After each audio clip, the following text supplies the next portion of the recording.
Hey everyone, here is one another video on fire and ice. As you know इसके पहले एक video बन चुका है, ये दूसरा वीडियो है और इसमें आज हम उसके आगे की स्टडी करेंगे। First of all Robert Frost के बारे में, देन सिम्बोलिज्म इसमें पोएम में कौन कौन से यूज़ हुए हैं एंड की takeaways. Let's start it. He is Robert Frost, जिन्होंने पोएम लिखी थी फायर एंड आइस। ओके, ये बहुत ही एक अच्छी पोएम है जिसका मैसेज बहुत अच्छा है, जिसे मैंने पूरा एक्सप्लेन कर दिया था प्रीवियस वीडियो में। If you haven't watch that video, please go and watch that also. So here is about Robert Frost. Robert Lee Frost was an American poet known for his realistic depictions of rural life and his command of American colloquial speech. Robert Frost जो हैं American poet तो हैं ही, अपनी realistic depictions मतलब real life, rural मतलब क्या, ग्रामीण क्षेत्र की जो लाइफ होती है उसके ऊपर इन्होंने मैक्सिमम चीज़ें लिखी हैं। And his command on American colloquial speech, उनकी बहुत अच्छी कमांड थी अमेरिकन स्पीच पर भी। Frost frequently wrote about settings from rural life in New England in the early 20th century. Early 20th century में उन्होंने रूरल लाइफ पर ही, America की ही रूरल लाइफ पर लिखा था, using them to examine complex social and philosophical themes. Social और philosophical themes उन्होंने लिए थे, दर्शन शास्त्र से रिलेटेड, मतलब जिन पे ऐसे मॉरल वैल्यूज से रिगार्डिंग, और सोशल, सामाजिक। अब आते हैं सिम्बोलिज्म पे, इसमें क्या क्या सिम्बोलिज्म है फायर एंड आइस में। ये बहुत कॉमन क्वेश्चन कई बार एग्जाम में आ जाता है कि फायर एंड आइस के सिम्बोलिज्म कौन कौन से हैं। तो सिम्बोलिज्म पे बात करते हैं। Robert Frost uses symbolism beautifully in Fire and Ice to convey deep meanings through simple images. Each element in the poem stands for a set of emotions and human behaviors. First is fire, symbol of desire and passion. इसमें जो fire है वो desire and पेशन का symbol है. In the poem fire symbolises strong emotions like desire, greed and lust. इसमें desire मतलब इच्छा, grid लालच, और लस्ट कामना, ये चीज़ें इसमें बताई हैं.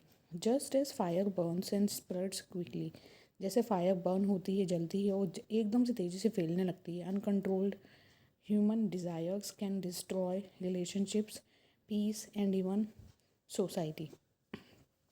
वैसे ही अगर अनकंट्रोल्ड ह्यूमन डिज़ायर्स है तो वो डिस्ट्रॉय कर सकती है रिश्तों को, पीस को और सोसाइटी को भी. Fire represents all the emotions that make people act impulsively and selfishly leading to harm and chaos, जिससे कि हार्म और केओस हो सकता है. इस तरह की चीज़ों को रिप्रेजेंट करती है. Then ice symbolises hatred and indifference. Hatred मतलब किसी से नफरत करना, और इंडिफरेंस अंतर होना. Ice symbolises hatred, cruelty and coldness of heart, while fire destroys through intensity and ice can destroy through the absence of warmth and empathy. मतलब absence of warmth, किसी के लिए आपके मन में ऐसे अच्छे भाव नहीं होना और एम्पैथी नहीं होना, उससे भी डिस्ट्रॉय हो सकते हैं हम. When people become emotionally cold और इनडिफरेंट, जब पीपल इस तरह से इमोशनली कोल्ड टाइप और इनडिफरेंट हो जाते हैं, मतलब किसी के लिए दया भावना वो नहीं रखते. It freezes love, compassion and understanding. तो इससे क्या होता है, लव, कंपैशन और अंडरस्टैंडिंग बहुत ही एक तरह से कह सकते हैं फ्रीज हो जाती है, ultimately leading to the same end as fire destruction. और अल्टीमेटली वर्ल्ड का डिस्ट्रक्शन इससे भी पॉसिबल है, फायर से भी. The world symbolism, symbol of human society. अब इसमें एक वर्ड आता है वर्ल्ड, वो सिंबल है ह्यूमन सोसाइटी का. The world in the poem stands for human life and society as a whole. Frost's idea of the world ending represent the loss of humanity due to emotional imbalance. मतलब loss of humanity किस तरह से होती है, emotional imbalance से, वो इसमें बताया है. व्हेन पीपल अलाउ डिज़ायर और hatred to dominate, it leads to moral collapse and societal ruin. जब लोग जो हैं वो डिज़ायर करते हैं, डिज़ायर या हेट्रेट करते हैं डोमिनेट करने के लिए, तो उससे क्या होता है कि जो मॉरल वैल्यूज़ है वो मतलब ख़त्म हो जाती है, सोशल लेवल पे ख़त्म जैसी स्थिति हो जाती है। तो वर्ल्ड को रिप्रेजेंट करा है ह्यूमन सोसाइटी से। इन चीज़ों को आप एज एन पॉइंट, जैसे मैं 1 2 3 4 के पॉइंट यूज़ उसमें बता रही हूँ पर्सपेक्टिव में, वैसे ही आप इसको लर्न करके एज इट इज़ भी एग्ज़ाम में लिख के आएंगे, आपको अच्छे मार्क्स मिल सकते हैं। फिर नेक्स्ट है duality, fire and ice together. Duality किसको रिप्रेजेंट कर रही है? फायर और आइस दोनों को। By placing fire and ice side by side, Frost symbolically portrays the two extremes of human nature. Both are opposites in the form but equal in power.